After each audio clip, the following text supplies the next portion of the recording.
민변 소속의 송기호 변호사가 세월호 참사 당일 비공개 문서를 공개하라는 행정소송을 법원에 제기할 예정입니다. 과연 30년 봉인 자물쇠가 풀릴 수 있을까요? 이 문제와 관련해서 전문가 모시고 이야기 나눠보도록 하겠습니다. 고지열 시사인 기자 계속 자리 지키고 계시고요.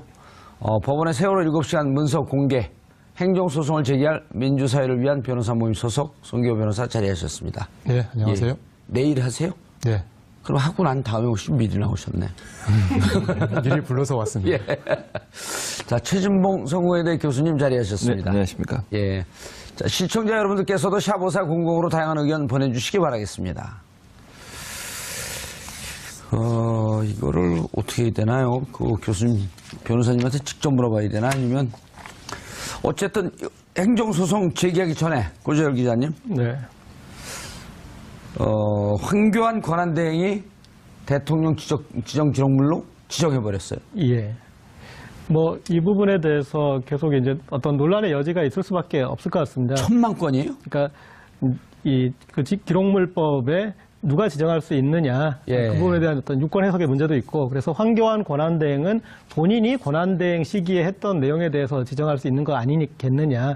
그런 이제 주장을 또 할 수도 있고요. 그런데 어쨌든 그 대통령이 약간 유고와 비슷하게 직무에서 배제된 상황에서 누군가는 또 지정을 했어야 되기 때문에 그 부분에 대해서 그걸 누가 할 것이냐, 권한대행이 할 수 있는 것이냐 볼 수 있을 거고, 아니면 그것은 권한대행의 그 영역 바뀌니 후임 대통령이 하는 게 맞다고 또 볼 수도 있을 것이고, 그래서 그 부분은 저도 이제 송기호 변호사님 의견도 한번 또 들어보고 싶습니다. 예. 송 변호사님, 네. 그런데 이 대통령 지정 기록물, 네. 청와대에서 생성하는 문서를, 그 과정을 보니까 문서를 생성하면서 거기에다가 일종의 그 값을 매기듯이 이게 대통령 지정 기록물인지 공개인지 비공개인지 이렇게 한 서너 등급의 등급을 매겨요. 매번 문서를 만들 때마다. 그리고 연말에 그것을 다시 한번 제대로 매겨졌는지를 점검을 하고 퇴임 6개월 전서부터 그걸 다시 한번 점검하는 3단계 과정을 이렇게 거친다 그러거든요. 이번에 그 5월 26일 날 국방부에서 업무 보고할 때 자신들은 사드 4기 반입된 것을 보고했다 라고 얘기할 때 청와대에서 그때 당시 있었던 문서를 들여다봤다는 거거든요. 있는지 없는지. 그래갖고 참여정부나 이번에 이제 문재인 정부는 훈련이 돼 있어서 문서를 잘 그 정비를 해왔었는데 박근혜 정부는 추정컨대 들여다보진 않았지만 매번 그렇게 문서를 제대로 정비를 했었겠냐. 이거부터 문제가 되는 거 아닌가요?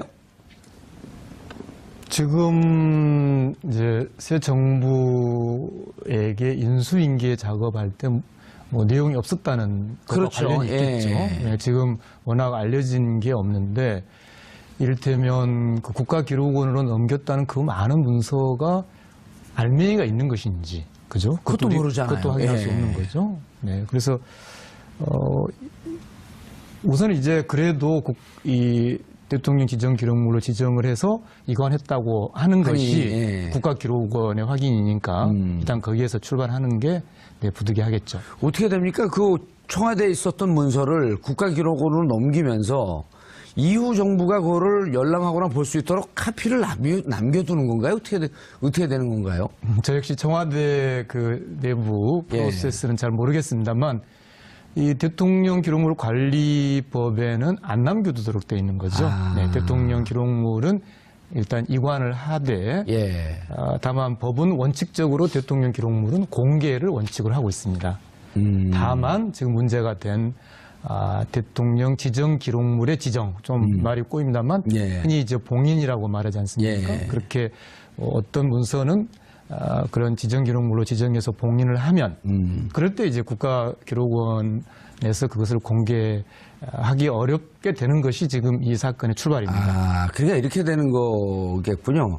전체 대통령 기록물은 이후 정부가 전임 정부가 한 일을 알 수 있게끔 일정 정도 문서는 그 인수인계가 되어야 하고 이 중에 국가 안위와 관한 문제, 공개해서는 안 되는 문제들 이런 것은 일부를 비공개로 하는 이런 과정으로 되어 있는데 지금 같은 경우는 인수인계도 된 것도 없이 전체가 다 국가기록물로 이관된 그렇게 봐야 되나요?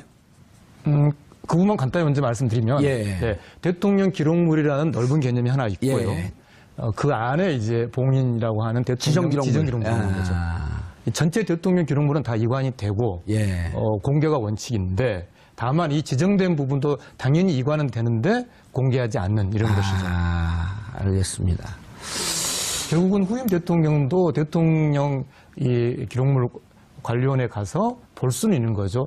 지정 기록물로 봉인되지 않은 대통령 기록물은 다 공개가 원칙입니다. 예, 공개가 원칙이고 다만 이제 거기서 지정 기록물로 된 것 이것은 봉인돼서 15년 내지 30년 동안 그렇죠. 지금 들여다볼 수 그것이 없는. 바로 쟁점인데 아하. 법에는 그러면은 뭐 아무 문서나 예. 지정 봉인할 수 있느냐 그건 아니고요. 법령에 의한 비밀로서 그것이 공개될 경우에 국가의 안전 보장에 중대한 위험을 초래할 우려가 있는 경우 예. 그런 어떤 특별한 요건이 성립해야만 봉인할 수 있거든요. 예. 이번 소송의 쟁점은 지금 이 공개 대상 문서가 이제 세월호 참사 당일 7시간 문서 목록입니다. 문서 자체도 아니고 어떠한 문서를 생산했는지 문서 제목과 문서를 만든 기관, 시간 그런 목록인데 그 목록조차도 지금 봉인을 했거든요. 그래서 이것이 어떻게 법에서 정한 국가안전보장의 우려를 그런 문서에 해당하느냐 그것이 아니라고 하는 것이 이번 소송의 쟁점입니다. 최 교수님, 예. 세월호 참사의 기록 이게 국가 안위에 관한 우리도 여기서 여러 번 예. 다뤄봤잖아요. 그렇죠. 아니, 그건 국가 아니야 관계 있는 게 아니죠. 예. 진상 파악을 해서 반드시 공개돼야 될 내용이죠. 박근혜 전 대통령이 안위와는 관계가 있겠죠. 그렇죠. 그 사람 개인의 안위와 관계 있는 거지 국가 안위와 무슨 관계가 있습니까? 세월호 참사에 7시간 동안 무슨 일을 했는지는 본인의 잘못된 부분들을 감추기 위한 꼼수라고밖에 볼 수 없는 것이고요. 예. 황교안 권한대행이 그걸 지정했다고 하는 것은 지금 최근에 황교안 권한대행이 여러 가지 1, 2, 3 정장에 대해서 여러 가지 혐의를 제거하라. 그걸 포함시키지 말라고 지금 압력을 가하는 것으로 보도가 되고 있습니다. 예. 그렇다고 하면 이 부분에 있어서는 박근혜 전 대통령뿐만 아니라 황교안 권한대행도 책임이 있다고 저는 생각을 해요. 예. 사실 박근혜 전 대통령의 7시간 문제가 봉인됨으로써 세월호 문제에 대한 실체를 접근하는데 상당히 어려움이 있는 거 아니겠습니까? 그럼 황교안 권한대행 입장에서도 그것이 들춰졌을 때 본인도 책임을 면할 수 없는 상황이 됐다. 예. 그걸 겨우 감추기 위해서 본인이 실제 권한대행으로 일하지 않았을 때 있었던 일까지도 봉인을 해버린 거잖아요. 그것도 30년씩이나. 그러니까 법에서 자의적으로 판단하지 말고 정말 국가 안위에 문제가 된다고 생각하는 것만 봉인을 하라고 얘기했음에도 불구하고 자의적으로 판단을 해서 본인이 30년이나 봉인을 해버린 것은 이건 국가적으로 반드시 알아야 될 국민이 궁금해하는 내용들을 못 알게 만드는 아주 잘못된 행위라고 볼 수밖에 없고 아까 말씀하신 것처럼 청와대 인수인계하면서 문서 10페이지짜리 한쪽 갖다 준 거 아니겠습니까? 그러면 새 정부가 업무를 진행하는 데서 전임 정부가 임기 인수해야 될 모든 내용들을 다 봉인해버리고 기록물로 지정해버려서 실제 문재인 정부가 빠르게 국정을 운영하고 또 국정을 인수하는데 여러 가지 어려움을 만들어냈다고 보면 전임 정부 이 박근혜 전 대통령뿐만 아니라 황교안 권한대행 같은 경우에는 국가를 위해서 생각하기보다 본인들의 안위를 먼저 생각하는 그런 아주 잘못된 관점에서 이런 일들이 일어났다고 볼 수 있겠습니다. 정 변호사님, 근데 그때 저도 이제 국가기록물법을 들여다봤더니 네. 지난해 12월 9일 국회에서 탄핵 소추안이 가결이 되면서 네. 대통령 직무가 정지가 된 거 아니에요. 네. 그리고 황교안 직무대행이 들어온 거고. 그러면 황교안 직무대행도 국가기록물로 지정을 할 수 있지만, 근데 이제 거기서부터 문제가 되잖아요. 과연 권한대행이 기록물 지정 기록물로 지정할 수 있느냐 없느냐. 아니면 지정을 하게 되면 그 4년 동안의 것을 다 지정할 수 있냐, 아니면 12월 10일서부터 자기가 권한대행이 있을 때부터 서류를 지정할 수 있는 거냐. 이 부분에 대해서는 어떻게 해석이 되나요? 그때 국가기록원에서는 할 수 있다라고 그냥 좀 추상적으로 해석을 해버렸거든요. 이제 국가기록원에서 이제 로펌 몇 곳의 의견을 이제 받은 것이 그 예. 근거죠. 물론 이 사건의 더 핵심적인 쟁점은 이제 과연 이 세월호 문서 목록이 그 법적 요건에 해당하는지가 더 큰 쟁점입니다만 지금 말씀하신 대로 환경 권한대행 권리가 어디까지 되는 거예요? 권한대행의 권한 범위라는 또 다른 쟁점을 본다면 물론 이게 지금 전혀 법원 판단을 받지 않은 일이기 때문에 여러 가지 의견이 가능하겠습니다만 제가 갖는 해석론은 이 법률 조항에 보면 대통령 권한대행의 직무수행과 관련한 문서가 대통령 기록물이거든요. 그러니까 예.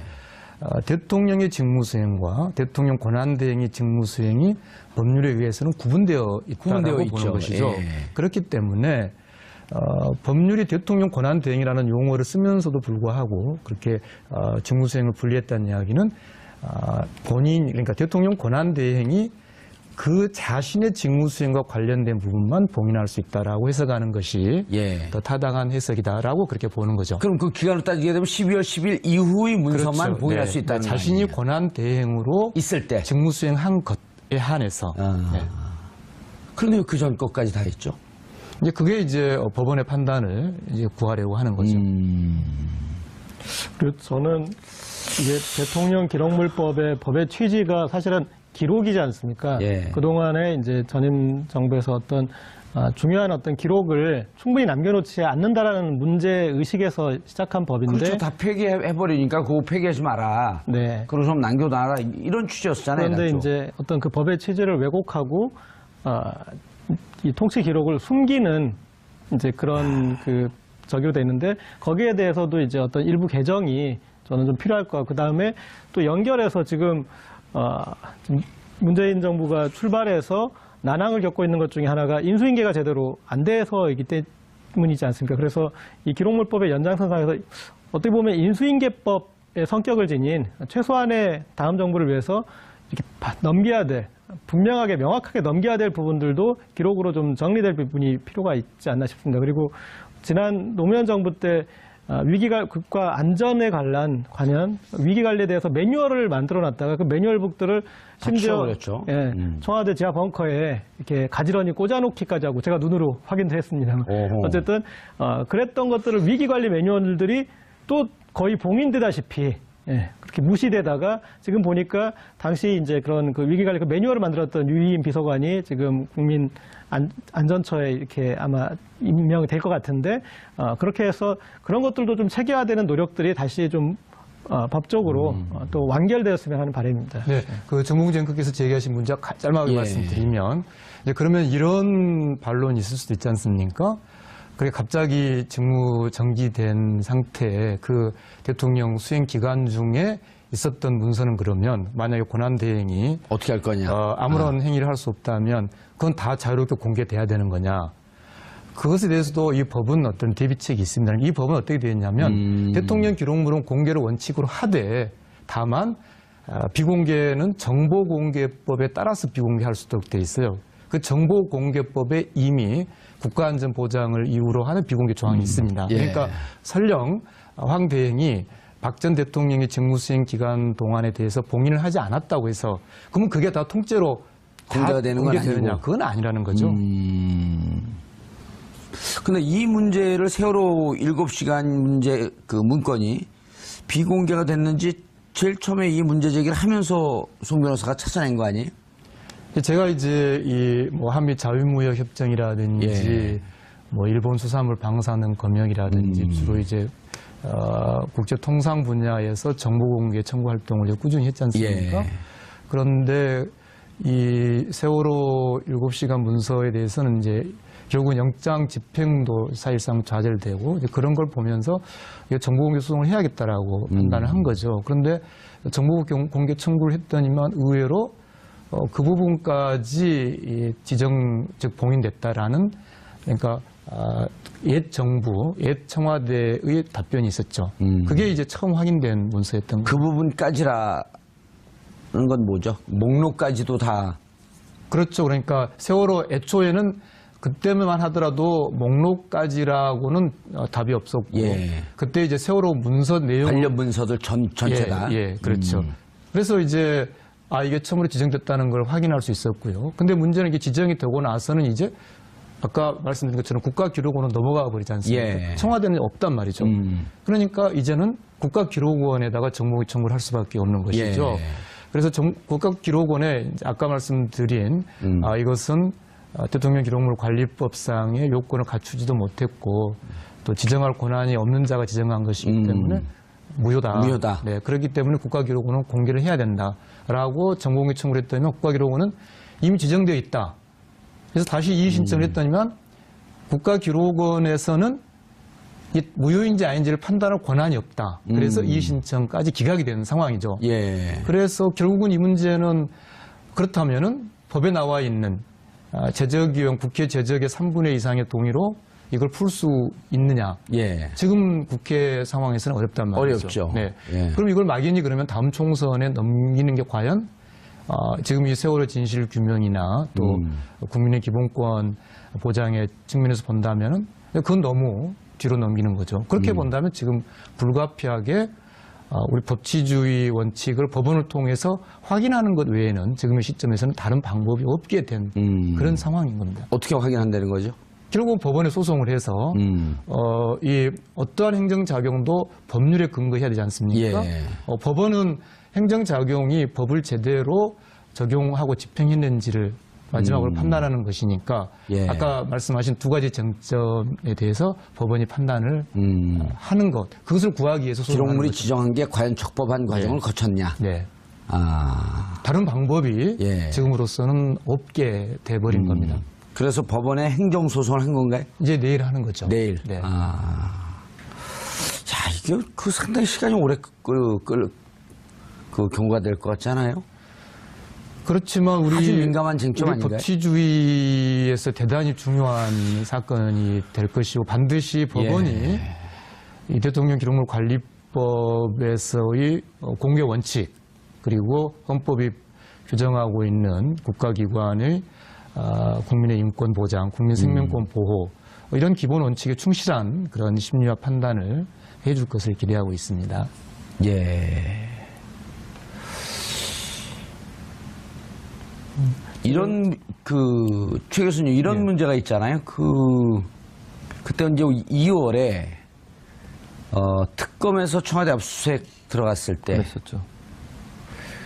그때 특검 행동도 좀 석연치 않았어요. 예. 보통 우리가 아파트 이런 데서 압수수색 나오면 문 잠그고 있으면 그 바로 따고 들어오거든요. 그렇죠. 아니면 열쇠 다른 전문가대로 갖고 뜯고 들어가고. 그렇죠. 그게 왜냐면 현행범이란 말이에요. 네. 영장 집행을 방해하는 거니까. 근데 청와대 가서는 총 쏠까봐 그랬나? 그냥 돌아왔죠. 열어주세요 네. 하다가 안 되니까 행정법원에 소송을 냈어요. 그랬었죠. 그런데 거기서 기각이 돼서 결국 못 들어갔죠. 기각도 아니죠. 행정법원에서 판단할 문제가 아니다. 이렇게 그렇게 않았나요? 나왔죠. 네. 네. 그러니까 결국은 청와대 압수수색을 하려고 예. 청와대가 거부하고 두 번이나 거부를 했지 않습니까? 그렇죠. 그래서 결국은 행정소송을 냈는데 법원에서도 판단할 수 없다라고 얘기를 하면서 무산이 된 사건이에요. 그러니까 송 변호사님 열심히 지금 하고 계시는데 혹시나 법원에서 또 이 문제를 제대로 안 받아주거나 또는 여러 가지 이유를 대해서 안 된다고 하면 또 무산된 게 아닌가 하는 우려가 생기고요. 그러나 정권이 법원이 바뀌었는데도 그럴까요? 그러지 않기를 바랍니다. 근데 뭐 법원이 압력을 가할 수는 없으니까. 다만 그러면 이제 지난번에 2008년도에 MB가 취임한 직후에 노무현 전 대통령을 압박하기 위해서 노무현 전 대통령이 서버를 갖고 갔다고 압수수색 한 적이 있어요. 고등법원장 영장 받아가지고. 예. 그러니까 그 사례를 우리도 필요하면 써야 된다고 저는 생각해요. 뭐 논란은 될 수 있어요. 그게. 예를 들면 그 지정된 기록물을 공개하는 두 가지 방법이 있는데 3분의 2 이상의 국회의원의 동의를 얻거나 예. 또 하나의 방법은 고등법원장이 발부한 영장을 가지면 볼 수 있거든요. 근데 그게 문제가 뭐냐면 송 변호사님. 네. 고등법원장의 그 영장이 있으면 볼 수 있다라고 하는 것도 세월호 전체에 대한 자료를 다 공개할 수 있는 게 아니고 항목별로 다 적시하는 거 아닌가요? 아주 구체적으로? 그러니까 이제 그 조문은 이를테면 특정 형사 사건이라든지 예. 특정 사건의 그 특정 문서가 증거로 돼야 할 경우. 아하, 네. 그럴 땐 적시하지만 지금처럼 세월호 전체일 경우에는 이거 뭐 공개 여부를 법원이 결정할 수 있다 이런 얘기인가요? 아니요. 제 말씀은 그렇게 어떤 특정 문서가 예. 사건의 증거로 제출돼야 될 경우에 한해서 고등법원장의 영장이라는 것이 있는 것이지 그런 어떤 특정 재판이 전제되어 있지도 않은데 고등법원이 영장을 발행하거나 법 조문에 그렇게 안 되어 그럼 있습니다. 고등법원이 영장을 볼 수 있는 영장을 발부할 수 없다는 얘기가 이 건에 대해서는? 이를테면 어떤 사건이 발생을 했는데 지금 발생 안 했잖아요. 그러니까 이를테면 어떤 예. 사건이 발생했는데 그 사건의 증거로 그 문서가 제출돼야 된다. 그런 상황이 발생해야만 고등법원장의 영장이라는 것이 가능한 거죠. 예, 국회 3분의 2 열람권은 그냥 일반적으로 네. 열람할 수 있는 거고. 네. 그럼 결국 지금 현재로서는 만약 법원에서 이 행정소송을 받아들이지 않고 그 적법한 행위가 아니었다. 내일 지금 소송을 열심히 준비하고 있는데 예. 아니라고 만약에 안 봐야 된다고 너무 빨리 말씀하시는 것 같습니다. 왜냐하면 이게 지금 목록에 관한 거지 않습니까? 그리고 우리 지금 목록에만 걸었나요? 예, 우리 정보공개법은 목록 자체는 반드시 공개하도록 하고 있고 왜냐하면 심지어 목록을 작성할 의무까지 부여하고 있습니다. 목록을 작성하지 않으면 시민이 어떤 문서가 있는지 모르지 않습니까? 예. 다만 예외적으로 극히 예외적으로 목록 자체가 어떤 안전 보장을 침해할 우려가 있는 그건 사실상 성립하기 어려운 거죠. 예. 그렇기 때문에 우리가 아까 말씀드린 것처럼 이 사건이 우리 헌법에서의 기본권 보장의 기본 원칙과 관련되어 있기 때문에 법원이 국민의 기본권 보장을 위해서 성실히 심리할 것으로 그렇게 기대하고 있습니다. 자, 일단 내일 내는 거는 이거네요. 전체 문서가 지금 잘못 지정됐다. 는 아니죠. 가 아니고 네. 세월호 1106만 그것도 아니고요. 그 지정이 되어 있는데 그 중에서 세월호 문서가 어느 것이 지정이 되었냐라고 하는 목록이 있을 터인데 네. 목록조차도 대통령 네. 지정 기록물로 되어 있으니 예. 그 문서만 공개해라. 예, 그 목록에 대한 공개 소송입니다. 세월호 7시가 문서 목록. 야, 문서까지 하면 그 자, 물론 한꺼번에 다 얻을 수 있으면 좋겠죠. 예. 네. 그러나 이를테면 목록을 지정한 행위, 그게 가령 잘못됐다고 판단이 된다면요. 아주 의미 있는 출발이 되는 것이죠. 그 다음에 그렇죠. 그럼 목록을 일단 공개해야 될 테니까. 그러면은 이게 과연 어떤 문서가 실제로 문서가 있었는지. 예. 왜냐하면 우리는 지금 봉인했다는 것만 알고 있지 그 내용도 모르고 이것이 껍데기인지 아닌지도 모르고 예. 있는 것이죠. 저는 이렇게 청와대 압수수색을 할 때 그런 시뮬레이션을 한번 해봤습니다. 그러니까 아까 말씀하셨듯이 보통은 압수수색을 할 때 거기를 막으면 이 열쇠는 끊고 그다음에 사람이 방해를 하면 그 사람에 대해서 문제 제기를 법적으로 걸지 않습니까? 그래서 만약에 특검이 압수수색을 하는데 그런 적극적인 행위를 만약에 했더라면 그래서 청와대 이 자물쇠를 끌는 상징적인 행위든 아니면 그것에 대해서 거부하는 담당자를 체포를 해오든 아니면 그 사람에 대해서 소송을 걸어보면 그러면 그 사람의 논리가 있지 않겠습니까? 경호실의 어떤 그 담당 책임자는 이거는 국가 아니야 그러면 어떤 부분이 아니었는지에 대해서 그가 증명을 해야 되는 부분이 있습니다. 그러니까 우리가 지금 압수수색하려고 하는 것은 국가 안보 관련 사실을 우리가 가져가려는 게 아니라 국정농단 관련 문건을 어디에 이렇게 가져가려는데 그게 왜 국가 아니었느냐를 청와대가 증명해야 되는 상황이 되지 않습니까? 그래서 그런 그 상황을 만들었다라면 거기에 대한 어떤 이제 구체적인 유권 해석을 할 수 있는 사례가 만들어졌을 텐데 만들어지지 않아서 조금 아쉬웠는데. 예, 동감합니다. 예. 지난번에 전진아 씨가 한번 나왔었는데 전진아 씨 아시죠? 네, 정보공개 소송 활동 열심히 하고 있는 분이죠. 그분 추정은 자기가 제보를 받은 것까지 근거해서 세월호 문서를 지정했는데 국가 대통령 기록물로 지정했는데 막상 공개해보면 안에 깡통밖에 없을 것이다. 빈 깡통일 것이다. 이런 우려를 해요. 네, 그럴 가능성까지 다 배제할 수는 없죠. 이랬다는 네. 거죠. 그럼 이제 우리 시청자분들이 알기 쉽게 설명을 하면 마치 세월호에 무슨 중요한 문서가 있는 것처럼 지정 기록물로 해갖고 지정을 해서 비공개를 했는데 결국 이것도 페이크였었다. 해보면 들어가봤는데 아무런 자료가 없는 거예요. 근데 자료가 있는 것처럼 가리기 위해서 결국 연막탄을 터뜨리고 국민들의 진실을 알려고 하는 초점을 흐려놓은 이런 위험성도 있다는 거 아닙니까? 네, 그럴 가능성을 배제할 수가 없고요. 아까 말씀드렸다시피 이제 주로 국제 통상 분야의 정보 공개 활동을 제가 했지 않습니까? 예. 그러면서 정보 공개 청구라는 게 일거의 모든 걸 해결할 수 없지만 어떤 그 의미 있는 더듬이 출발은 될 수 있다 생각하고요. 그런 문제까지 다 어떤 그 이번 목록 소송에서 좀 결과적으로 어떤 규명의 출발을 만들 수 있지 않을까 그렇게 생각하고 있습니다. 최 교수님, 예. 황교안 총리는 뭐 하는 사람이에요? 그러니까요. 뭐 하던 사람이길래 사드 4기 반입된 것도 그분에게는 보고가 됐는데 보고를 안 했죠. 예. 그러니까 또 웃기는 것은요. 그 국장의 말이 더 웃겨요. 보고 안 한 이유를 미국과 비공개로 하기로 해서 합의해서 안 했다 이렇게 얘기하잖아요. 그건 언론 방침 아니에요? 그렇죠. 언론 방침을 언론에 비공개하라는 거지 대통령한테 비공개하라는 건 아니잖아요. 그거는. 예. 그래서 황교안 전 권한대행한테도 다 보고를 한 거 아니겠습니까? 예. 그런데 문재인 대통령이 대통령 당선되고 나서는 슬그머니 뺐으니까 이건 국기 문란이죠. 예. 대통령을 뭘로 보길래 대체 아니 그거는 그런 그거 짓을 흥분하지 하는 마시고요. 그건 예, 국방위에서 또 알겠습니다. 따로 하니까. 그렇군요. 도대체 세월호 그리고 논쟁이 되는 본인도 그 법률가란 말이에요. 그렇죠. 논쟁이 되는 것은 12월 9일 이전의 기록물은 또 다른 정보관련법에 의해서 충분히 지정할 수 있는 근거가 있는데 왜 그 지점까지 자기가 하지 않았던 행위들 법적 책임이 있을 거란 생각을 안 했을까요? 그렇죠. 그러니까 저는 그렇게 생각해요. 황교안 전 권한대행이 예. 본인도 거기에 연루가 돼 있기 때문에 그랬을 가능성이 높다고 아하, 보는 거죠. 세월호 문제에 대해서 우병우를 통해서 그럼요. 우병우를 통해서도 그렇고요. 당시에 법무부 장관이었어요. 예. 그런데 그 광주지검장이 조사를 과정에 있어서 압력을 가한 것으로 지금 보도가 계속 나오고 있는 상황이에요. 예를 들면 113 정장을 처벌하려고 했더니 처벌을 하지 못하도록 혐의를 빼라고 얘기하고 압력을 가했다는 것을 여러 증언들을 통해서 나오고 있는 상황이거든요. 예. 그때 당시에 광주지검장이 옷 벗었지 않습니까? 광주지검장의 증언에도 따르면 그런 부분들이 나오고 있기 때문에 어찌 보면 황교안 전 권한대행은 박근혜 전 대통령과 세월호 사건에 있어서는 공범에 가깝다고 봐요. 그런 부분을 본인이 들춰내는 것이 싫기 때문에 결국은 이 문제를 봉인으로 가지 않았나 하는 생각이 드는 거죠. 압수수색도 그때 당시 기록을 보면 예. 광주지검 서버 압수수색 들어가는데 이렇게 맞고 저렇게 맞고 시간 끌면서 6월 4일 지방선거 이후인 그 다음날 그렇죠. 6월 5일 날 들어갔다는 거 아니에요? 그렇죠. 그게 바로 2014년에 있었던 지방선거. 예, 그거에 거기에 영향을 주지 그렇죠. 못하도록 하기 위해서. 우병우, 황교안, 박근혜 예. 이 세 사람이 공동으로 작업을 한 거라고 볼 수밖에 없는 거고요. 그래서 결국 황교안 전 권한대행 입장에서는 세월호 관련된 모든 자료들을 자기도 관여되어 있다. 그렇죠. 그래서 못 보게 만들기 위해서 30년 동안 봉인을 하는 작업을 했다고 볼 수 있는 것이죠. 그 리스트만 나와도 의미가 좀 있을까요? 그렇죠. 목록이 공개되면은 정말로 이제 목록이라는 것은 아까 말씀드린 대로 문서의 제목, 예.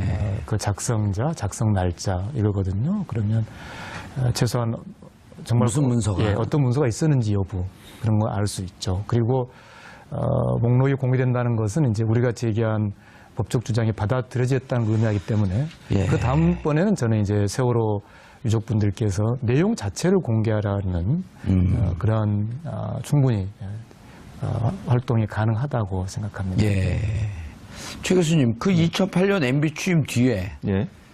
노 전 대통령을 또 코너로 몰았잖아요. 대통령 기록물을 무단 반출했다. 네. 그 서버에 그 대통령 기록물이 있다 하면서 또 그 서버 압수수색하고 아주 난리를 폈잖아요. 그랬었죠. 그리고 그러니까 2012년에는 그 NLL 대화록도 공개하고 네, 그랬었죠. 어디 오선하냐 그랬더니 찌라시다. 예. 그리고 그 다음에 2013년에 국정원장이 남북 정상회담의 대화록을 공개했고. 그랬었죠. 그 자기들은 다 하는 거죠. 아니, 그러면서 이것도 사실 이렇게 하면 안 되는 거죠. 그렇지, 이렇게 하면 안 되는 거죠. 예. 그만 결국은 그때 당 전 정권에 대해서 무슨 뭐 망신 주기 또는 흠집 내기. 예, 흠집 내기 예. 이런 건데 저는 아까 이제 송 변호사님 말씀하셨듯이 고등법원장의 압수수색 영장이 재판을 통해서 이루어진다고 하면 사실은 세월호 관련해서 여러 가지 재판을 예를 들면 뭐 고소를 하거나 아니면 재판을 열 수 있는 방안들을 고민해 볼 필요가 있다고 저는 생각이 들어요.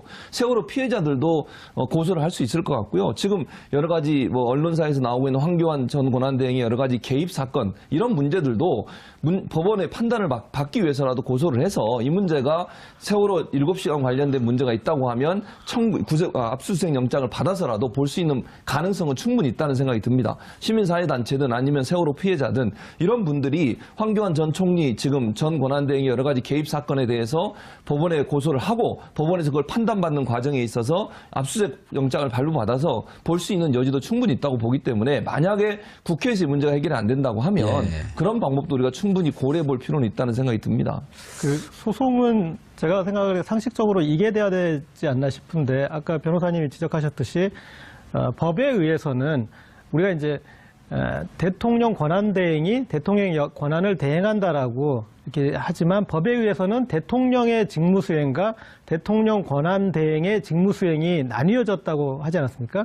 그렇기 때문에 대통령 권한대행이 이 기록물 지정을 한 것은 직무수행의 범위를 넘는 것으로 볼 수도 우리가 있으니 그래서 황교안 대행이 기록물 지정한 것에 대해서는 권한을 넘은 것으로 봐서 그것에 대해서 지정에 대해서 무효소송을 제기해서 일단은 황교안 대행이 지정한 것에 대해서 무효로 하는 예. 그 부분에 대한 게 진행돼야 되지 않나. 전 무효 소송이나 이런 등등의 문제, 그러니까 지금 결국 문제는 송 변호사님이 민변의 자격 혹은 개인의 자격으로 이 활동을 했던 분의 자격으로 이렇게 물론 그 활동을 열심히 하시긴 했지만 축소하자는 것이 아니고 이게 국가 차원의 문제 아니에요? 그렇다고 한다면 지금 새로 출발한 이 정부가 과연 황교안 권한대행의 이러한 지정 행위가 옳은가라고 하는 것을 정부 차원에서 문제 제기해야 되는 거 아닌가요? 문제 제기를 할 수 있겠죠. 지금 우리 고 기자님이 중요한 말씀을 해주셨는데 결국은 내일 소송이 그 부분을 포함할 수밖에 없습니다. 예. 왜냐하면 이제 피고가 국가기록원만 될 수가 없는 것이 이제 국가기록원의 입장은 지금 잘 말씀하신 대로 새 정부가 그 잘못됐다라고 지적을 해야 한다면 결국은 국가기록원이 그걸 지적을 해야 된다는 이야기거든요. 그렇죠. 예. 근데 지금 국가기록원의 입장은 자기들은 그 황 대행의 지정행위의 정당성 여부를 판단할 권한이 없다는 것이 공식 입장이에요. 그건 정권 교체 이전에 아닙니다. 소극적이 정권 교체 이후에. 예. 이후에도 지금 자기들 판단할 근거가 예. 없다. 그래서 지금 이 상황이 불가피한 거죠. 그래서 고 기자님께서 적절히 지적하셨듯이 그 인사 교체를 해야겠네요, 빨리. 잘 지적하셨듯이 이제 내일 1차적으로는 국가기록원이 일테면 이 지정행위가 그대로 있기 때문에 우리들은 어쩔 수 없다. 그런 것에 대비해서 동시에 황대행의 지정행위가 무효라는 확인 소송을 같이 병합해서 들어갑니다. 아, 내일 같이 들어가나요? 네. 그런데 제가 질문한 그 포인트. 네. 결국 이 정부가 해야 되는 거 아닙니까? 모든 행정작용은 일정한 이제 법적 근거가 있어야겠죠. 예. 그래서 이상적인 것은 국가기록원이 적극적으로 최소한 법률상의 이 중대 명백한 원인 무효에 대해서는 누구에 대해서든지 언제나 무효이기 때문에 국가기록원이 행정 유권 해석이든 뭔가 적극적인 조치를 해주는 게 맞다고 생각합니다. 이번 소송이 그것을 이렇게 어떤 촉진하는 그런 여러 길을 열어놓을 수 있는. 그런 의미도 좀 갖기를 바랍니다만 다만 이제 국가기록원에 대해서 직접 어떤 좀 더 광범위한 그런 어떤 의견 제시라든지 그런 활동이 좀 필요한 시점이라고 봅니다. 예, 양동작전일 것 같아요. 그러니까 일단 송길 변호사님 하는 소송을 통해서 지금 신임 정부에 이런 일을 해야 됩니다. 이런 일을 따져봐야 됩니다를 먼저 지금 보여주신 것이고 또 하나는 어쨌든 고등법원장이 압수수색 영장을 발부해서 이 공개하게 할 수 있으니 근데 그것은 이제 구체적인 재판의 증거 자료가 돼야 되는데 그 부분에 대해서는 세월호 특조위 2기 특조위가 구성된다면 2기 특조위에서 이제 그런 관련 재반에 대해서 문제 제기를 하는 과정에서 그 부분에 대해서 이제 어떤 소송 주체가 유가족이 될 수도 있고 국가가 될 수 있겠지만 소송을 가고 그리고 구체적인 어떤 세월호 관련 자료들을 공개하려는 노력을 또 그런 측면에서도 갈 수 있을 것 같습니다. 최 교수님, 대통령 후보 시절에 세월호 7시간 기록이 보인댔다. 진실 30년 동안 가다 놓자는 것 아니냐. 황교안 권한대행이 봉인한 세월호 기록을 저 문재인이 국회 공개를 요구하겠다. 그래서 반드시 안전한 나라를 만들겠다. 자, 국회 요구하는 것은 어쨌든 3분의 2. 동의를 받아야죠. 3분의 2 이상의 동의가 있기 때문에 현실적으로 불가능하단 말이에요. 그렇죠. 그러면 이제 이것이 다시 원점으로 돌아가서 황교안 권한대행이 지정한 것이 법적 정당성이 있느냐. 예. 라고 하는 것을 후보 시절에 발언한 것에 근거한 문재인 대통령께서 현 정부가 이런 적극적 행위를 해야 되는 거로 보이거든요. 해야 되죠. 그러니까 문재인 대통령 입장에서는 본인이 후보 시절에 공약을 낸 거 아니겠습니까? 그렇다고 하면 어떤 형태로든 이 일이 완성될 수 있도록 실현될 수 있도록 하실 필요가 있고요. 그렇다고 아까 말씀하신 것처럼 국회에서 3분의 2 이상의 동의를 얻을 수 없는 상황이라면 다른 국회를 방법도 끌고 들어가면서 자꾸만 정치적 쟁점화 시키는 그렇죠. 것보다도 그럴 수 있죠. 네. 그러면 이제 이렇게 얘기하기 자유한국당 입장에서는 전 정권에 대한 비난이냐 비판이냐 억압이냐 이렇게 얘기할 가능성이 있기 때문에 그럼 우리 이렇게 얘기죠. 왜 정권을 뺏겼냐 그럼. 그렇죠. 할 말이 없겠죠. 그럼 그쪽에서. 그래서 그런 부분이 아니라고 하면 지금 두 분이 나눴던 말씀처럼 법적인 방법을 통해서 그걸 밝혀낼 수 있거나 아니면 볼 수 있는 방안들을 찾을 필요가 있다. 그러니까 국가가 적극적으로 개입할 필요가 있고요. 국가라고 하는 것은 잘못된 나라를 나라답게 만드는 거 아니겠습니까? 잘못된 통치행위나 잘못된 어떤 행위에 대해서 바로잡는 것도 현 정부가 해야 될 중요한 업무 중에 하나입니다. 그게 적폐청산의 중요한 방법이기도 하고요. 그렇다면 문재인 대통령께서 적극적으로 비서관들이나 수석들을 통해서 이 문제를 법적으로 해결할 수 있는 방안들을 검토하실 필요가 있고 그래야 국민들이 정말 궁금해하고 아직도 진실이 감춰져 있는 거 아니겠습니까? 예. 문재인 대통령 시대가 열렸는데도. 아니 그리고 국가기록원을 통해서 예. 적극적 해석할 수 있는 국가기록원이 지금 뒷줄이고 있으면 안 되는 거 아니에요? 그럼요. 이 부분에 대해서 기실 우리가 그때 이런 판단을 했지만 예. 다시 면밀히 검토해 본 결과 이렇게 적극적 판단할 수 있다라고 할수 하는 얘기를 있죠. 하는 것이 제일 간단한 거 아닌가요? 네, 그렇죠. 지금 첫 출발은 일단 목록이니까 예. 목록 부분은 법적 판단을 충분히 할 수 있거든요. 그렇지. 그 내용이야말로 이제 우리가 법적 판단을 받아봐야 되겠지만 목록 공개까지 막은 것은 네. 온당치 않다. 라는 국가기록원의 입장이 있으면 바로 공개하면 되는 거 아니에요? 그렇죠. 이거는? 그러니까 국가기록원을 문재인 대통령께서 어떤 형식으로든 좀 바로잡을 필요가 있다는 생각은 들어요. 예. 그래서 어쨌든 국가기록원이 제대로 판단할 수 있도록 해야죠. 송 변호사님 얘기했듯이 아니 국가기록원이 스스로 판단할 수 있는 부분도 있지 않겠어요. 예. 그런 부분들을 전혀 고려하지 않고 무시하고 못한다고 하는 것도 직무유기죠. 알겠습니다.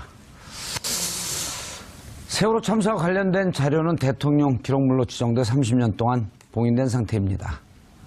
황교안 권한대행의 판단입니다. 세월호 참사는 2014년 4월 16일 당일만의 참사가 아닙니다. 불의와 불법이 정상으로 오해되었던 우리 사회의 참사였습니다. 반드시 밝혀내어 진실을 알아야 합니다. 어느 누구도 이를 덮거나 막을 권한이 없습니다. 잘못된 과거를 바로잡는 일, 세월호 참사의 진실을 밝히는 것으로부터 시작해야 합니다. 이 정부도 진실을 밝히기 위해 할 수 있는 모든 조치. 대행이라는 용어를 쓰면서도 불구하고 그렇게 직무수행을 분리했다는 이야기는 본인 그러니까 대통령 권한대행이 그 자신의 직무수행과 관련된 부분만 봉인할 수 있다라고 해석하는 것이 예. 더 타당한 해석이다라고 그렇게 보는 거죠. 그럼 그 기간을 따지게 되면 12월 10일 이후의 문서만 그렇죠. 봉인할 네. 수 있다는 자신이 거 아니에요? 권한대행으로 있을 때. 직무수행한 것에 한해서 네. 그런데 왜 그 전 것까지 다 했죠? 이제 그게 이제 법원의 판단을 이제 구하려고 하는 거죠. 그리고 저는 이게 대통령 기록물법의 법의 취지가 사실은 기록이지 않습니까? 예. 그동안에 이제 전임 정부에서 어떤 중요한 어떤 기록을 충분히 남겨놓지 않는다라는 문제 의식에서 시작한 법인데. 그렇죠. 다 폐기해버리니까 그거 폐기하지 마라. 네. 그리고 좀 남겨놔라. 이런 취지였잖아요. 그런데 당초. 이제 어떤 그 법의 취지를 왜곡하고 이 통치 기록을 숨기는 이제 그런 그 적용이 돼 있는데 거기에 대해서도 이제 어떤 일부 개정이 저는 좀 필요할 것 같고 그 다음에 또 연결해서 지금 문재인 정부가 출발해서 난항을 겪고 있는 것 중에 하나가 인수인계가 제대로 안 돼서이기 때문이지 않습니까? 그래서 이 기록물법의 연장선상에서 어떻게 보면 인수인계법의 성격을 지닌 최소한의 다음 정부를 위해서 이렇게 넘겨야 될 분명하게 명확하게 넘겨야 될 부분들도 기록으로 좀 정리될 부분이 필요가 있지 않나 싶습니다. 그리고 지난 노무현 정부 때 국가 안전에 관련 위기관리에 대해서 매뉴얼을 만들어놨다가 그 매뉴얼북들을 심지어 치워버렸죠. 예, 청와대 지하 벙커에 이렇게 가지런히 꽂아놓기까지 하고 제가 눈으로 확인도 했습니다.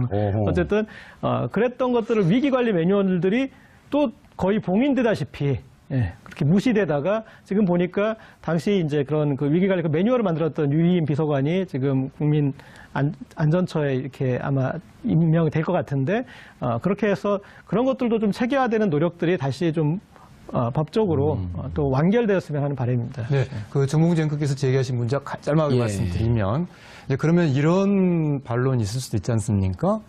그게 갑자기 직무 정지된 상태에 그 대통령 수행 기간 중에 있었던 문서는 그러면 만약에 권한대행이 어떻게 할 거냐. 아무런 행위를 할 수 없다면 그건 다 자유롭게 공개돼야 되는 거냐. 그것에 대해서도 이 법은 어떤 대비책이 있습니다. 이 법은 어떻게 되어 있냐면 정말 국가 안위에 문제가 된다고 생각하는 것만 봉인을 하라고 얘기했음에도 불구하고 자의적으로 판단을 해서 본인이 30년이나 봉인을 해버린 것은 이건 국가적으로 반드시 알아야 될 국민이 궁금해하는 내용들을 못 알게 만드는 아주 잘못된 행위라고 볼 수밖에 없고 아까 말씀하신 것처럼 청와대 인수인계하면서 문서 10페이지짜리 한쪽 갖다 준 거 아니겠습니까?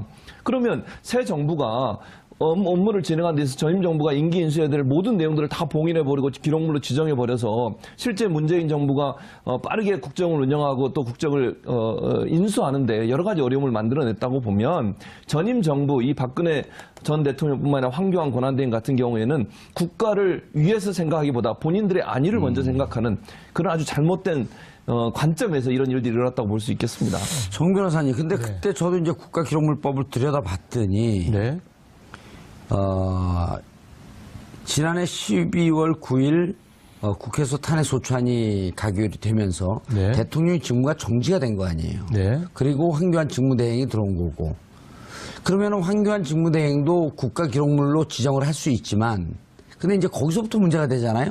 과연 권한대행이 기록물, 지정 기록물로 지정할 수 있느냐 없느냐.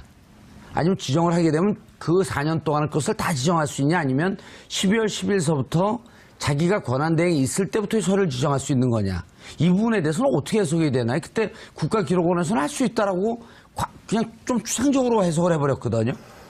이제 국가기록원에서 이제 로펌 몇 곳의 의견을 이제 받은 것이 큰 예. 거죠.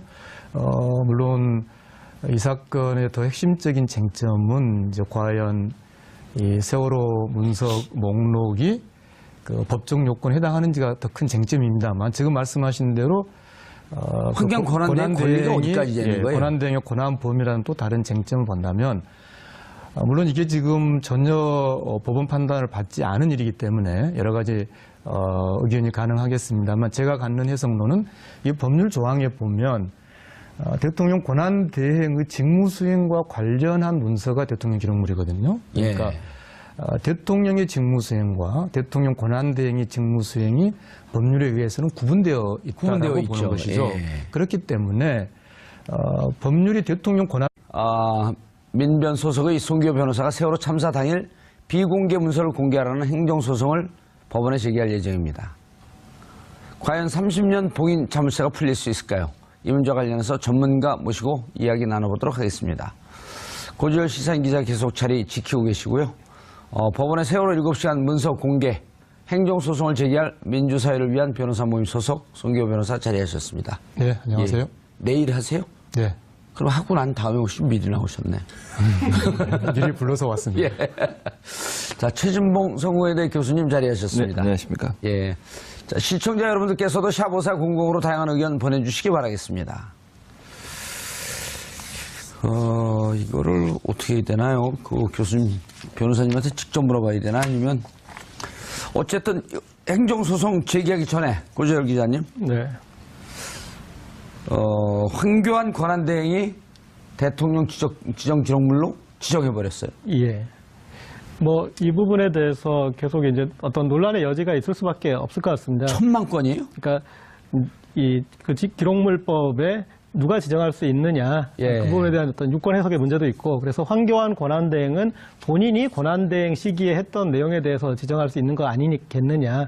그런 이제 주장을 또 할 수도 있고요. 그런데 어쨌든 그 대통령이 약간 유고와 비슷하게 직무에서 배제된 상황에서 누군가는 또 지정을 했어야 되기 때문에 그 부분에 대해서 그걸 누가 할 것이냐, 권한대행이 할 수 있는 것이냐 볼 수 있을 거고, 아니면 그것은 권한대행의 그 영역 바뀌니 후임 대통령이 하는 게 맞다고 또 볼 수도 있을 것이고, 그래서 그 부분은 저도 이제 송기호 변호사님 의견도 한번 또 들어보고 싶습니다. 예. 송 변호사님, 네. 그런데 이 대통령 지정 기록물, 네. 청와대에서 생성하는 문서를, 그 과정을 보니까 문서를 생성하면서 거기에다가 일종의 그 값을 매기듯이 이게 대통령 지정 기록물인지 공개인지 비공개인지 이렇게 한 서너 등급의 등급을 매겨요. 매번 문서를 만들 때마다. 그리고 연말에 그것을 다시 한번 제대로 매겨졌는지를 점검을 하고 퇴임 6개월 전서부터 그걸 다시 한번 점검하는 3단계 과정을 이렇게 거친다 그러거든요. 이번에 그 5월 26일 날 국방부에서 업무 보고할 때 자신들은 사드 4기 반입된 것을 보고했다 라고 얘기할 때 청와대에서 그때 당시 있었던 문서를 들여다봤다는 거거든요. 있는지 없는지. 그래갖고 참여정부나 이번에 이제 문재인 정부는 훈련이 돼 있어서 문서를 잘 그 정비를 해왔었는데 박근혜 정부는 추정컨대 들여다보진 않았지만 매번 그렇게 문서를 제대로 정비를 했었겠냐. 이거부터 문제가 되는 거 아닌가요?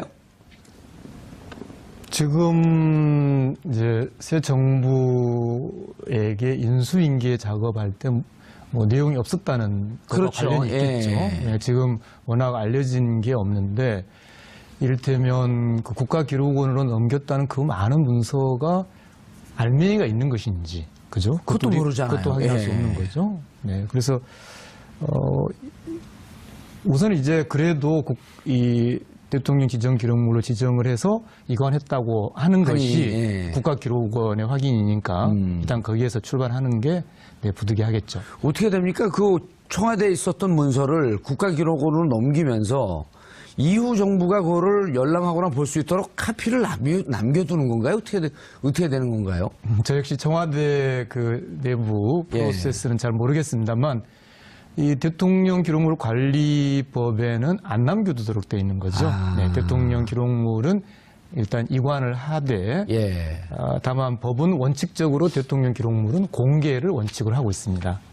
다만 지금 문제가 된 대통령 지정 기록물의 지정, 좀 말이 꼬입니다만 예. 흔히 이제 봉인이라고 말하지 않습니까? 예. 그렇게 어떤 문서는 그런 지정 기록물로 지정해서 봉인을 하면 그럴 때 이제 국가기록원에서 그것을 공개하기 어렵게 되는 것이 지금 이 사건의 출발입니다. 아, 그러니까 이렇게 되는 거겠군요.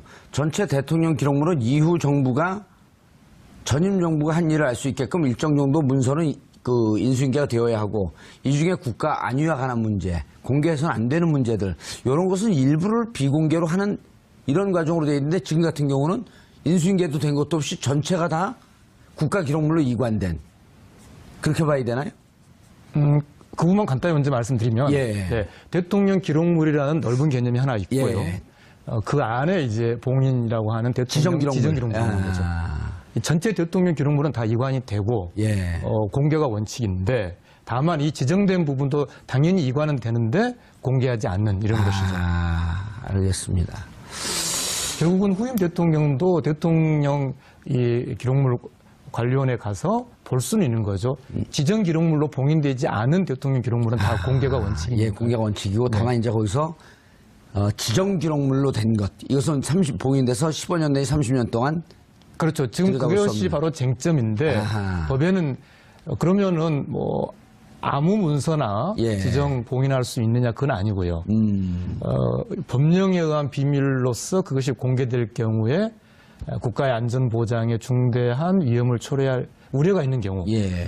그런 어떤 특별한 요건이 성립해야만 봉인할 수 있거든요. 예. 이번 소송의 쟁점은 지금 이 공개 대상 문서가 이제 세월호 참사 당일 7시간 문서 목록입니다. 문서 자체도 아니고 어떠한 문서를 생산했는지 문서 제목과 문서를 만든 기관, 시간 그런 목록인데 그 목록조차도 지금 봉인을 했거든요. 그래서 이것이 어떻게 법에서 정한 국가안전보장의 우려를 그런 문서에 해당하느냐 그것이 아니라고 하는 것이 이번 소송의 쟁점입니다. 최 교수님, 예. 세월호 참사의 기록 이게 국가 안위에 관한 우리도 여기서 여러 번 다뤄봤잖아요. 그렇죠. 아니 그건 국가 안위와 관계 있는 게 아니죠. 예. 진상 파악을 해서 반드시 공개돼야 될 내용이죠. 박근혜 전 대통령의 안위와는 관계가 있겠죠. 그렇죠. 그 사람 개인의 안위와 관계 있는 거지 국가 안위와 무슨 관계가 있습니까? 세월호 참사에 7시간 동안 무슨 일을 했는지는 본인의 잘못된 부분들을 감추기 위한 꼼수라고밖에 볼 수 없는 것이고요. 예.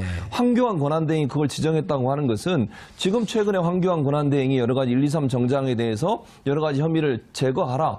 그걸 포함시키지 말라고 지금 압력을 가하는 것으로 보도가 되고 있습니다. 예. 그렇다고 하면 이 부분에 있어서는 박근혜 전 대통령뿐만 아니라 황교안 권한대행도 책임이 있다고 저는 생각을 해요. 예. 사실 박근혜 전 대통령의 7시간 문제가 봉인됨으로써 세월호 문제에 대한 실체를 접근하는데 상당히 어려움이 있는 거 아니겠습니까? 그럼 황교안 권한대행 입장에서도 그것이 들춰졌을 때 본인도 책임을 면할 수 없는 상황이 됐다. 예. 그걸 결국 감추기 위해서 본인이 실제 권한대행으로 일하지 않았을 때 있었던 일까지도 봉인을 해버린 거잖아요. 그것도 30년씩이나. 그러니까 법에서 자의적으로 판단하지 말고